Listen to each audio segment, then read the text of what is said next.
میں ایک پیغام دینا چاہتا ہوں کہ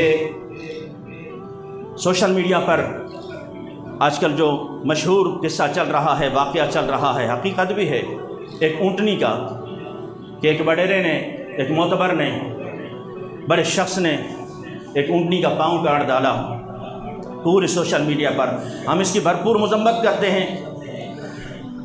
ہم تو اس نبی صلی اللہ تعالیٰ علیہ وسلم کے امتی ہیں۔ فتح مکہ کے دن راستے میں جب صحابہ کرام فاتحانہ انداز سے مکہ میں داخل ہو رہے تھے تو راستے میں ایک کتی جو اپنے بچے جنم دے کے سو رہی تھی، میرے آقا نے ایک صحابی کی ڈیوٹی لگا دی، فرمایا یہیں کھڑے ہو جاؤ، کہیں ایسا نہ ہو بے خبری میں میرا کوئی صحابی، میرا کوئی ساتھی اس کے بچے کو نہ مار دے، اس کے بچے کو مار نہ دے۔ سارا جب تک مجمع گزر نہ جائے، پورا قافلہ گزر نہ جائے، تم نے یہی کھڑے ہونا ہے۔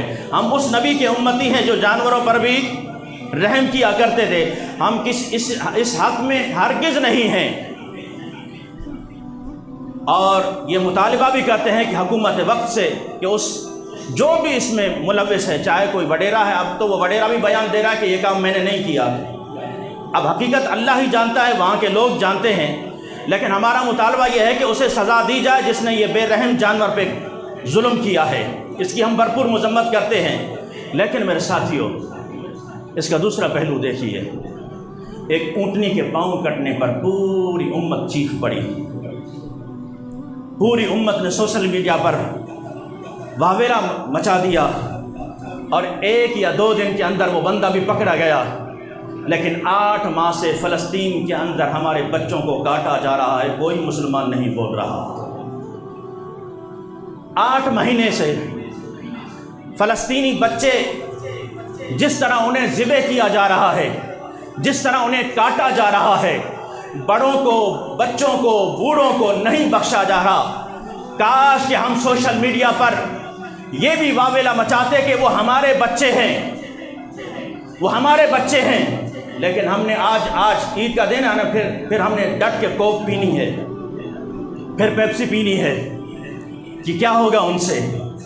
یاد رکھنا میرے ساتھیوں، اگر تم چاہو، نوجوان ینگ جنریشن چاہے تو 1 گھنٹے کے اندر، 1 دن کے اندر جس نے اونٹنی کا پاؤں کاٹا ہے اس کا جرمدار گرفتار ہو جائے، اور 6 یا 8 مہینے سے جو یہود و نصارہ ہمارے بچوں پر بمباری کر رہے ہیں، ہمارے مسلمانوں پر بمباری کر رہے ہیں، کیا وجہ ہے کہ وہ بمباری بند نہیں ہو سکتی؟ ہم سے ایک پوسٹ نہیں چلائی جاتی، ہم سے آواز بلند نہیں کی جاتی۔ وہ قوم کیا آواز بلند کرے گی جو فلسطین کی کٹتی ہوئی لاشوں کو دیکھ کر نہ رو سکی، لیکن ایک میچ ہارنے پر وہ دھاڑے مار مار کے روتے رہے؟ جو فلسطین کے بچے کٹتے رہے، ان کے کٹنے پر تو ہمارا ایک آنسو بھی نہیں نکلا، لیکن یہاں ہماری ٹیم ایک میچ ہارتی ہے تو پھر اتنے بڑے بڑے آنسو گرنے میں نظر آتے ہیں۔ بتاؤ کس کے لیے زندگی جی رہے ہو؟ کھیل و کود کے لیے یا اپنے رب کے لیے زندگی گزار رہے ہو؟ اگر اپنے رب کے لیے زندگی گزار رہے ہو تو فلسطین کا ایک ایک بچہ تمہارے گریبان سے پکڑ کے پوچھے گا کہ بتاؤ تم نے ہمارے لیے آواز بلند کی یا نہیں کی؟ آج اور کچھ نہیں کر سکتے تو ان کی بائیکاٹ کا مصنوعات تو کر سکتے ہو، کریں گے اس کی بائیکاٹ، مصنوعات کریں گے بائیکاٹ۔ اللہ تبارک و تعالیٰ میں یہ توفیق دے، اللہ تبارک و تعالیٰ میں حضور صلی اللہ تعالیٰ علیہ وسلم کی سچی محبت نصیب فرمائے۔ نماز عید کا طریقہ سماعت فرمائے۔